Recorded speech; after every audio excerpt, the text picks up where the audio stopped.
G Fire! Something is killing the children. Voltamos com a parte 5. Hoje continuaremos naquela linha, né?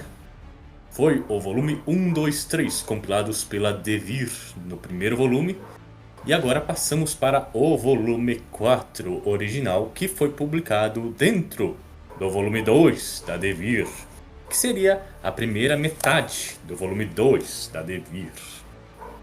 Como visto, demorou então 3 volumes, né, para a primeira missão ser concluída, e aqui o autor ele vai dar uma pequena pausa para dar um flashback, porque a gente fica com muita dúvida mesmo. O que tá rolando? Tem a Erika, ela é porradeira, ela faz parte de uma família, aí chega o irmão dela, morre o irmão dela. Meu Deus, é muita informação de uma vez só. Por isso, este flashback vem a agregar nesse sentido. Ele vem esclarecer o que tá rolando, gente. O que tá rolando nesse mundo, nesse universo de monstros de James Tynion IV. Então a gente volta. Lá pra Erika, pequenininha. Lembrando, algumas partes aqui a gente já viu tipo em pequenos flashes, micro flashes durante os volumes anteriores, tá? Então se você tá lendo esse volume, daí você, mas eu já vi isso. Não é de se surpreender, porque a gente já viu pequenos cortes mostrando principalmente essa cena da Erika, pequenininha, cheia de sangue, segurando o Paul, né, nos seus braços, e gritos de horror acontecendo atrás. Por quê? O monstro que está dentro do Paul nada mais, nada menos é do que o monstro que veio e destruiu a família da Erika. Mas nesse exato momento chega a Jéssica. A Jéssica, que seria uma caçadora também de máscara negra, e derrota o bicho. O que chama a atenção da Jéssica, que é uma caçadora já aparentemente prominente da casa de Slaughter, ela vê que a Erika, mesmo pequenininha, mesmo toda indefesa, ela tentou matar o bicho com uma faca de cozinha. E realmente ela conseguiu ferir o Paul, no caso, né, antes que ela chegasse. Aí ela faz lá uma mandiga, né, com um bicho meio que já gemendo de dor, quase morrendo. Ela põe o Paul dentro de um bichinho da Erika, que no caso é o Paul, né, o polvinho roxo que a gente tão bem conhece das histórias. Aí a Jéssica fala assim, você pode ficar aqui, a polícia vai chegar e vai te levar pro orfanato. Ou você vem comigo e eu te mostro como batalhar com essa putaria desses monstros, né, que mataram sua família. A Erika aceita. Então ela é levada para a casa de Slaughter. Lá a gente encontra um Aaron, né, um pouco mais jovem, mas pau no cu igual. O cara é um snob, sempre foi snob, né? Mas a gente sabe que dentro desse coração snob existe um coração também tão bom quanto da Erika, né? Visto o último capítulo que a gente viu lá no Archer's Peak. Aqui a gente vai vendo, né, algumas coisas da casa. Ela é dividida em segmentos, tem outras pessoas com máscaras diferentes, não é só a negra. A gente vê aqui algumas com as brancas, né, que a gente já tinha visto na aventura anterior. E é falado que a Erika vai passar por um teste. Nisso a gente vê a primeira ato de bondade do Aaron, né? Ele tem esse senso snob de primeira, mas tem uma hora que ele começa a dar dicas pra Erika. Ele fala, amanhã o que vai acontecer vai ser ilusão, você não pode ter medo, tá? E isso eu acho que talvez foi a dica mais importante que a Erika recebeu nesse momento. Que ninguém fala exatamente por o que ela vai passar. No outro dia, ela é levada para uma fazenda. E lá a gente conhece o Grande Gary. Grande Gary é esse cara meio gordinho, meio fofo. Ele tem cachorros e ele veste a máscara azul. De cara, assim, a gente já se afeiçoa, né? Porque ele é muito gente fina, né? Ele fala, pode brincar com o cachorro, eu vou fazer uns ovos omeletes pra você. A Jéssica também, né? Seria essa tutora da Erika, ele também é muito amiga dele. É um cara muito bacana. Deixa por mais que seja pesada a cena, parece que quando ele tá ali, a gente fica até um pouco relaxado. E é o ritual que é o Gary que vai fazer. Então ela é colocada num celeiro e o Gary, meio que num ritual muito satânico também, pega o Paul, tira ele do bichinho e inserta dentro da Erika. O Gary sai do celeiro e quando ele encontra a Jéssica, ele fala: por que vocês não me falaram que eu tava levando essa menininha pra morte? Gente, ao longo dessa história, é falado que a Erika ia morrer, sei lá, umas 3 vezes.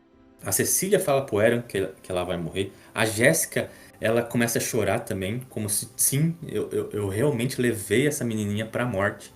O Gary, né, tá falando, meu Deus, isso foi muito zoado, gente. Por que vocês fizeram isso, né? Ou seja, a Jéssica, né, essa mulher caçadora, ela arriscou, assim, no all-in com a Erika, inimaginável. É por isso que a casa tava meio puta com ela, né? Isso não se faz. Aparentemente, o bicho que entrou na Erika era muito para qualquer pessoa. Então ela deveria morrer neste teste. Dentro da cabeça da Erika, né, o Paul ele causa ilusões. Por exemplo, no momento que ele estava destruindo a família da Erika, ele faz a mãe dela pedir, vai lá e pede socorro. Nisso que entra a dica valiosíssima do Aaron, né? Ela não podia ter medo. Ou seja, com medo ela vai pedir ajuda. Mas sem o medo, ela nota que não aconteceu daquela maneira, né? As pessoas morreram mesmo. E não tinha nada que ela pudesse fazer. Então ela volta para dentro da casa, né? Com toda a família dela pedindo ajuda, ela deita lá e fala: tudo já foi pro caralho.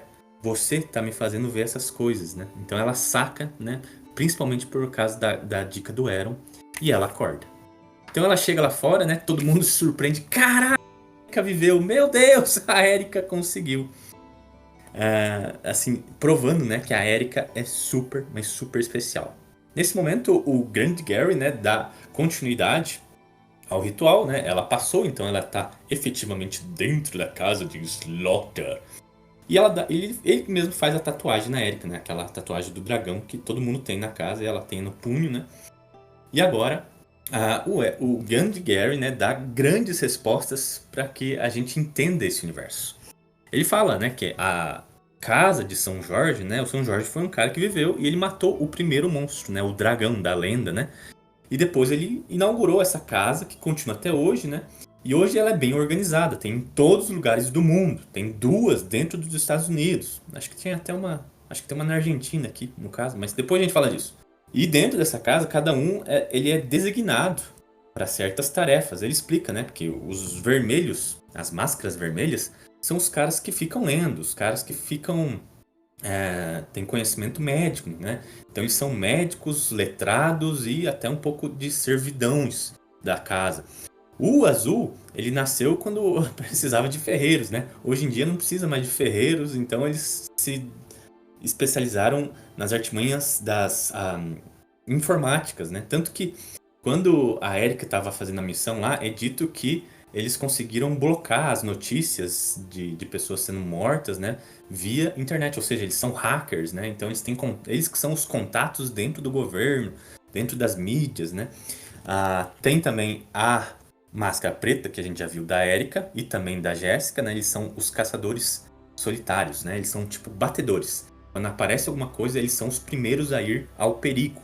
E se a coisa engrossar, né? Se o Máscara Preta não conseguir resolver sozinho, é mandado a força de elite, né? Que é as Máscaras Brancas, que a gente também viu elas, né? Eles agem em bando, então são vários caçadores que vão resolver a parada. Tem outras coisinhas assim que ficam bem misteriosas, tipo os Máscaras Prateadas, né?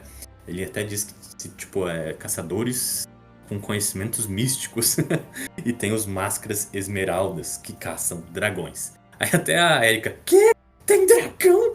Aí o Gary fala, tem um ou outro aí. E fica super, super, né, subentendido que tem muito mais coisa aí por vir nessa história, né? O mundo é muito mais gigante do que a gente sabe. Mas aí também fica, né, muita coisa sem a gente saber, né? Tem esse laço, né, que a Erika vai ficar com seu bichinho, o Paul, né? A gente viu ele num ritual lá na aventura passada, né? Que ele assim, tem informações, ele consegue achar os outros bichos, né? Então ele até responde, tipo, você tem que criar esse laço simbiótico com o teu bichinho armazenado na tua pelúcia, né? Que é importante pra caça. Então isso é bem doido, né? O que era uma imagética agora ganha um certo sentido. A gente também cresce um pouco, né, no sentimento dessa Jéssica, que achou a Erika, né? Teve fé nela. E a gente sabe que ela morreu. A Cecília, no volume 1, diz, né, que a culpada pela morte da Jéssica é a Erika, né? E aqui a gente tá vendo que era uma personagem super solar, né? Tipo, chega e dá lição de moral, tenta passar energia, embora ela mesmo tenha, assim, ela é bêbada. Ela é super triste e ela bebe pra caralho. Ela não é organizada, né? Então ela é aquela das mestres bêbadas, super desleixadas, né? Então é também outra figura que a gente cresce assim, tipo, a gente quer saber mais. O problema é que a gente sabe que em algum momento ela vai perecer, né? E a gente mal pode esperar pra ver nossa, esse desenvolvimento, né? A gente também vê que na casa de Slaughter tinha a mestra da Cecília e da Jéssica, que é a Ada, né? Que é essa mulher negra sentada numa cadeira de rodas que não fala, ela tá catatônica, né? Então tem muita. Como assim essa outra mestre mais velha também ficou catatônica, né? Que história é essa, né? Então fica muitos ganchos jogados assim. E o último talvez seja a conversa que a Erika, né? Ela entrou na casa, então ela tem que agora falar com o mestre da casa, que é o dragão. Que é aquele velho que a gente viu lá na história anterior. Ele vem falar, tipo, ó, a gente tá ansioso, né? Todo mundo achou que você ia morrer. Acho que você era uma encrenqueira, né? E essas qualidades não te fazem uma pessoa boa, mas possam te fazer uma boa caçadora, né? O que a gente vê isso depois, né, gente? A gente vê que a Erika se tornou a caçadora foda, né? Com bom coração, né? Ela caga pras regras, né? Ou seja, ela tem problemas de relacionamento, mas ela virou a caçadora Mor, né? Então essa história, ela traz assim, tipo um legado, né, que a gente vem meio que a entender, tipo o Eron, né? Como assim ele se sacrificou no último momento daquela história, né? Ele era pra ser um idiota, um babaca. O problema é que a gente vê que ele é um idiota, um babaca, ele sempre foi. O problema é que ele tem um senso de justiça ali, né? Que ele deu ouvidos pra Erika, né? Ele viu que o que era mais importante era salvar as pessoas. Ou seja, a índole, né, dessas pessoas que cresceram embaixo das asas da Jéssica, cresceram para umas pessoas que veem o que é realmente importante, né? Por mais que ele fosse um snob idiota, né? Mas ele se sacrificou pela Erika no final. Então, o que mostra que ele era um puta personagem cinza. Eu acho que a gente tem que falar disso, né? A qualidade do James Tynion quarto escrevendo personagens cinzas, né? É um snob, mas ele tem bom coração. Ela é uma mestra porradeira, só que ela é bêbada pra caralho, desleixada pra caralho. Ela quer passar coisas boas, mas ela não sabe como, né? Então, personagens cinzas são a especialidade de James Tynion IV, né? Por mais que as cenas de batalha, que a gente vê aqui, os monstros são muito legais, do Werther de la Hera, né? O que eu acho que invoca muito, mas muita emoção nessas histórias são esses personagens que a gente fica torcendo por eles. Eles fazem muita cagada, cagada toda hora, mas a gente fica torcendo para que no final eles consigam vencer, né? Então, gente, é isso que eu tinha para falar sobre Something is Killing the Children, volume 4. No próximo a gente vai dar uma pausa, né? Então a gente cobriu aqui todo o volume 1 da Devir e metade do volume 2 da Devir. Só que agora eu acho que é o momento da gente encaixar os spin-offs.